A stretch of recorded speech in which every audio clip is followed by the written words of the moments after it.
నా పేరు అక్షయ. నేను 1వ తరగతి చదువుతున్నా. నేను ఒక కథ చెప్పబోతున్నా. అదేంటంటే కుందేలు తాంబేలు కథ.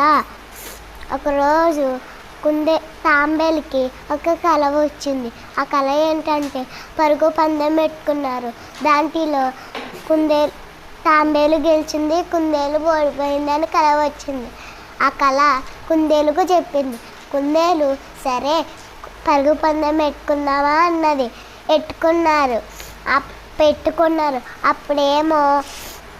అప్పుడేమో కుందేలు ముందు వెళ్ళిపోయింది.